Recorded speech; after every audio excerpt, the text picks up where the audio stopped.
Again, due to the network connectivity issues, the class has been stopped. So we are starting from the topic where we have left. So I will share the screen from here. We have started the clearing house in our clearing house. So I will share both of the videos. That the video I have already recorded for the past 2 3 slides, and continuing with that, now I have started with the clearing house. We have started with the clearing house. So we are here. So we are discussing about the clearinghouse. So they will maintain the financial integrity and performance of the future contract.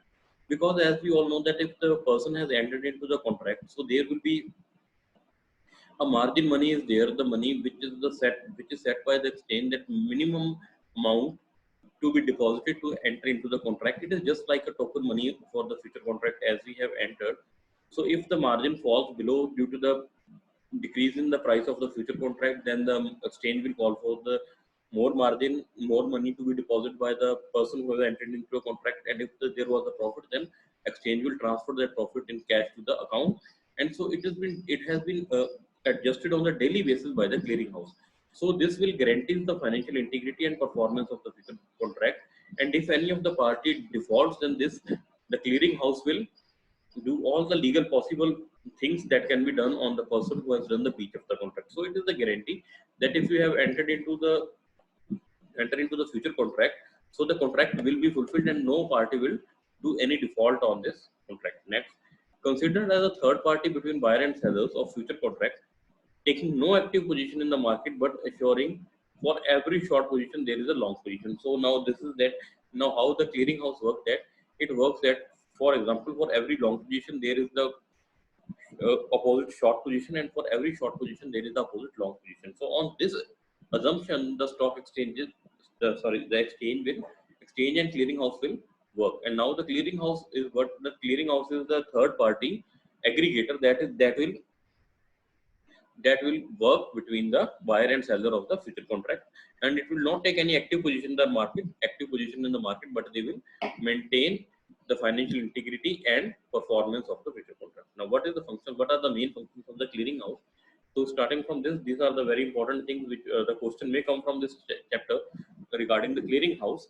So what are the functions of the clearing house? Clearing house keep a track record of all the transactions taken place during a day. It calculates the net position of each of its member. Now what the clearing house will do, first it will keep the record of all the transactions that has been done in a day on a stock, on an exchange, that will be a commodity exchange or the future exchange regarding the future contracts. Secondly, they will also calculate the net position for each member.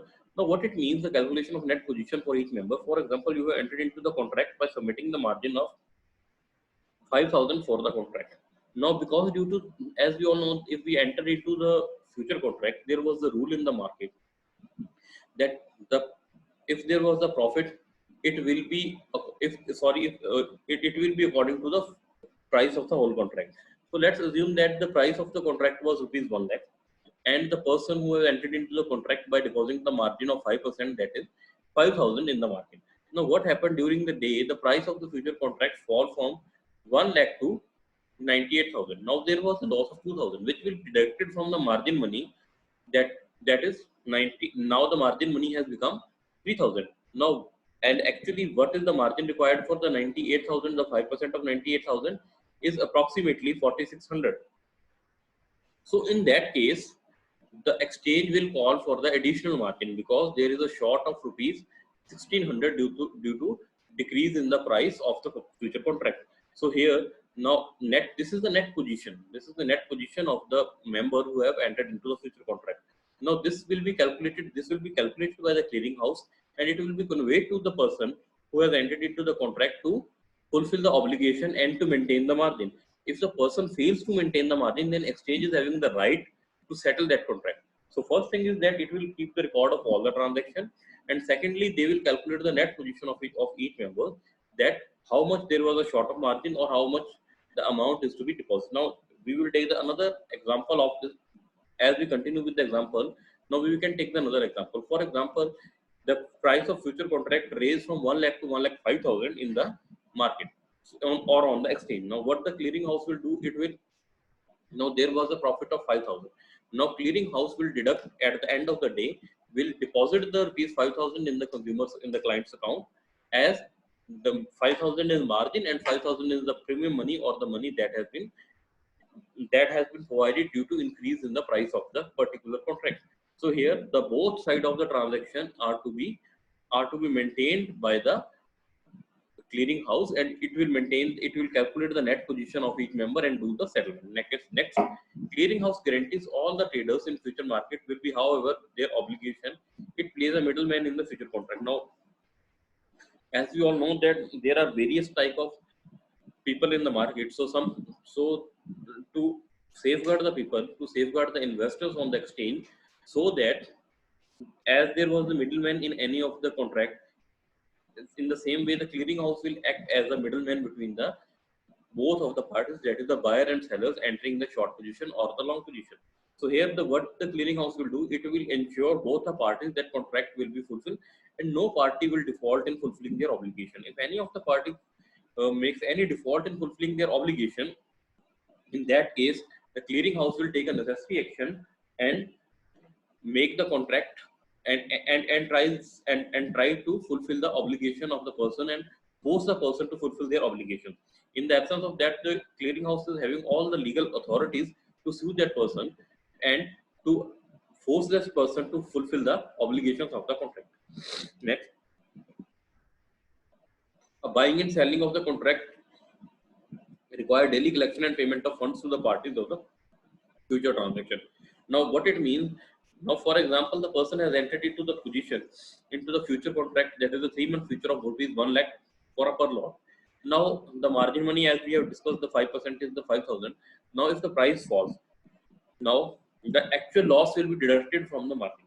So, if the price falls to 98,000, so if there was 2,000 rupees, that to be deducted. So now what the clearing house will do, it will collect that money from the person's account and transfer the money to the next person or the opponent's account, the person who is the next party to the contract. So here daily collection and daily payment. Now they have collected the fund from one party and paid the fund to the another party.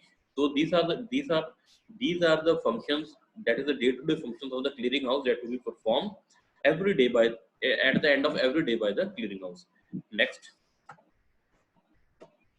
Next is it collects the amount of net losses and pays the net gains for the day of a respective member. Now, as we have already discussed with the example, so here again the net losses will be deducted from the margin money, and if there was any gains, it will be added to the margin money or to the person's account in the cash. Now here, as you said, they will collect from the one party and deposit to the another party.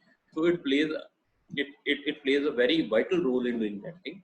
Next, the clearing house will observe that the clearing house is well established, large, financially sound institution. The risk of future default by the clearing house is very small. So the clearing house is a very large financial institution, so that it is there were no chances that the clearing house will make any default in the payment or in the settlement of the contract. Although a clearing house gives a guarantee for the settlement of the contract, so it is not possible that the clearing house itself make any default. So these are some of the important functions of the clearing house that every clearing house has to perform. So there are 5 functions. So these are the very important and crucial function in regard to the clearing house.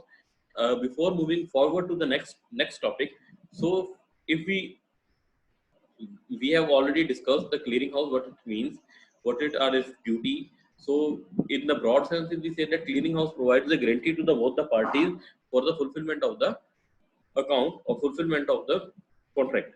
So by performing the various functions, now we will move next important topic, that is the operation of margin. Now the margin, as we have already discussed, the margin is the money, just like a token money of the contract. If we want to enter into the contract, then we have to deposit something with the clearing house. Without that, the contract we cannot enter into the contract. So there are various functions are to be performed by the clearing house. So here, operation of margin. So how the margin, this whole function, what is the requirement of margin, why it is required, how it is required, how it is utilized, for what it is being utilized, all the things we are going to discuss in this topic. So here, addition to clearing house to safeguard the future contract, important requirement of margin and daily settlement. Now, as we have already taken the example in our first, while we are discussing about the clearing house, that there was a daily basis settlement. For example, if there was a loss of 3,000 for the 1 lakh contract and the margin money is 5,000 rupees, so that 5,000 will be 3,000 will be deducted from the 5,000 and left over margin money will be those 2,000 only. Whereas the short of the margin that is around 2,000 rupees is to be maintained by the person. So here the so the important so the in the operation of margin means a clearing house that safeguard the future contract. So it will maintain the margin and daily settlement for of the margin for the both of the buyers and sellers. Next margin requirement applicable to investment and trader for the clearing house. So margin is the very important requirement for the both of the parties, that is the investor and the trader of the clearing house. Next, two parties are directly trading in the future market for a certain prices. So risk is backing out of party to the contract may not have financial resources to honor the contract. So here, if the party backs or it does not have any financial resources to fulfill that contract, so the clearing house will do all these things to maintain these margins. So we are on this concept. So there are two parts. So now next moving to this. So here the margin requirement applicable to investment traders or both of the clearing house. Now it is maintained by the clearing house and all these things. Next we move to next party. The two parties are directly trading on the future market in the certain prices risk of. So here we are on this point we are discussing. So if any party make a default, so exchange is having a right to settle that amount by using its powers. Now next is there is the this is the way margin come into the picture. So this is the main topic why the margin is there. So margin is the one type of financial security while entering into the contract, so that the party in the contract will not make the default while fulfilling, and they will bound by the clearing house to fulfill their positions. So here this is the main function of the margin. Now, what is the concept of margin? In the concept, an investor who enters into the future contract is required to deposit fund with the broker, that is called as the margin. So, as we have already discussed that what is the meaning of margin? So, meaning of the margin is that investors who wants to enter into the future contract is required to deposit funds with the broker, that is called the margin. So it may be margin is set by the broker that what amount is to be deposited and of for the what amount. So if the contract is of rupees 1 lakh, so if the margin is 50%, so the rupees 50,000 is to be deposited by the broker, so that in case of losses, the amount can be deducted, and in case of profit, the amount can be added to the margin. Next, the objective is to provide the financial safeguard and ensuring the investor to perform their contract obligation. Now, again, this is the main important function why this concept has come into existence, that the main objective is to for the financial safeguard and ensure the investor to perform their contract's obligation, so that the both of the parties will not make any default in fulfilling their financial obligation regarding the contract. Now, next, the amount of margin may vary from contract to contract and even from broker to broker, because as you have already said that some of the brokers may require 5% margin, some may require, if the contract is very large, so they may require 10% margin. If the contract is small, they may require 5% margin or even 20% margin. So it depends upon the broker to broker and contract to contract. Next, margin deposit in different form like cash, bank, letter of credit, and the treasury securities or the T-bills. So here the margin money can be deposited, or the margin can be deposited in any of the form. It can be in cash, it can be bank's letter of credit or treasury securities, etc. All the things which will be acceptable by the broker and the exchange and the clearing house as a margin will be can be presented. Next, the margin account may or may not earn interest. Now it depends on the broker that it will provide interest on margin money or not. For example, you have entered into the 3-month contract of rupees 10 lakhs by depositing a margin money of rupees 50,000. So here the rupees 50,000 is held with broker up till the date when the contract is to be fulfilled. For example, the contract is to be fulfilled in the month of July.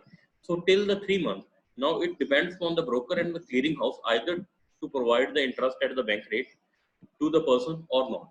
If the interest is provided, if the interest is earned, then it will be adjusted and it will be added to the margin money. If no interest is provided, then nothing will be added to the margin money. The loss of interest is called the cost of margin required. Now, if the most of the cases the interest is not earned, so if the interest is not earned, so this the loss of the interest, that is the loss of 50,000 in the contract of 1 lakh if we have taken 10 lakh if we have taken an example, will be the cost of margin requirement. So you have beared the cost of margin requirement for that. Next is the type of margin.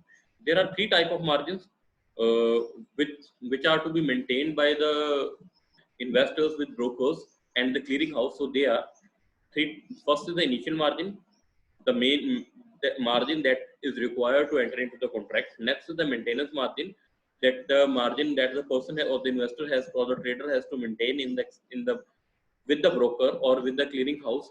Just like if there was a loss, I have taken the example, if there was a loss, so the margin will be uh, deducted by that much amount of the loss. So if the loss is of, if in the contract of 1 lakh, if there is a loss of 2,000, so the loss will be deducted from the actual margin amount. It will be not be deducted in proportion. So here it is the maintenance of margin, and last is the variation margin. So we will discuss all these things one by one. First is the initial margin. So it is the original amount that must be deposited in account to establish the future contract. So this is known as the initial margin. So the margin, it is the basic margin which is required by the investor to enter into the contract. Next is to determine the initial margin, exchange consider the degree of volatility, that is unpredictability of the price movement in the past of the underlying asset. So as we all know that a derivative, a value derived from the underlying asset. So here it is determined by the now that to determine the initial margin, exchange may consider the degree of volatility or the unpredictability in the price movement. If the some of the future commodities price is very volatile, so in that case the margin requirement may be higher, and if the price is less, the margin requirement may be lesser. So it depends on the margin to margin and exchange to exchange. So we will discuss the remaining part in the next lecture. Thank you.